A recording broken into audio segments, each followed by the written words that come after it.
رحمت ہسپتال کی روشنی۔ ایک چھوٹے سے گاؤں نورپور میں ایک پرانا ہسپتال تھا جس کا نام رحمت ہسپتال تھا۔ یہ ہسپتال کافی عرصے سے خراب حالت میں تھا۔ عمارت بوسیدہ، سامان پرانا اور عملہ بھی کم تھا۔ لوگ اگر بیمار ہو جاتے تو شہر جانا پڑتا، کیونکہ گاؤں کے ہسپتال میں نہ تو دوا ہوتی تھی اور نہ ڈاکٹر وقت پر آتے تھے۔ گاؤں کے ایک نوجوان لڑکے فراز نے میڈیکل کی تعلیم شہر سے حاصل کی۔ وہ نہایت ہونہار، ایماندار اور ہمدرد انسان تھا۔ جب اس نے تعلیم مکمل کی تو سب نے اسے مشورہ دیا کہ شہر میں رہ کر کام کرے، لیکن فراز نے فیصلہ کیا کہ وہ اپنے گاؤں لوٹے گا اور وہاں کے ہسپتال کو دوبارہ زندہ کرے گا۔ جب وہ گاؤں واپس آیا تو سب حیران تھے۔ کسی کو یقین نہ تھا کہ کوئی نوجوان ڈاکٹر اپنی اچھی زندگی چھوڑ کر ایک خستہ حال گاؤں کے لیے قربانی دے گا۔ مگر فراز نے سب کو غلط ثابت کر دیا۔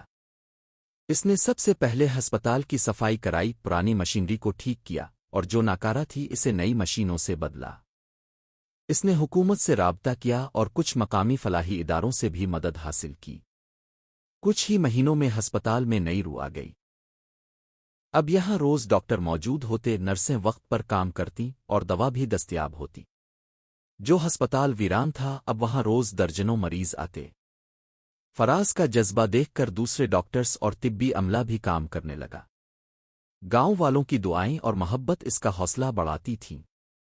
ایک دن ایک چھوٹا بچہ زہریلا سانپ کاٹنے سے بیمار ہو گیا۔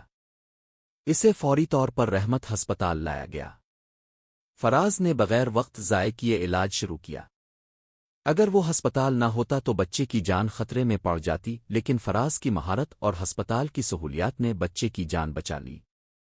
اس دن گاؤں والوں کو اندازہ ہوا کہ ان کا ہسپتال اب واقعی رحمت بن چکا ہے۔ فراز نے صرف ایک ہسپتال کو نہیں بدلا بلکہ ایک پورے گاؤں کی سوچ بدل دی۔ اب لوگ صحت کے معاملے میں سنجیدہ ہو گئے تھے۔ صفائی کا خیال رکھتے، وقت پر چیک اپ کراتے اور دوسروں کو بھی ہسپتال جانے کا مشورہ دیتے۔ رفتہ رفتہ رحمت ہسپتال کی شہرت دوسرے دیہاتوں میں بھی پھیل گئی۔ لوگ دور دراز علاقوں سے علاج کے لیے آنے لگے۔ حکومت نے بھی اس ترقی کو سراہا اور مزید سہولتیں فراہم کیں۔ آج بھی رحمت ہسپتال فراز جیسے نوجوان کی قربانی اور جذبے کی ایک روشن مثال ہے۔ وہ ثابت کر گیا کہ اگر نیت صاف ہو تو ایک فرد بھی بہت بڑی تبدیلی لا سکتا ہے۔ پیغام: یہ کہانی ہمیں یہ سکھاتی ہے کہ خدمت خلق سب سے بڑی عبادت ہے۔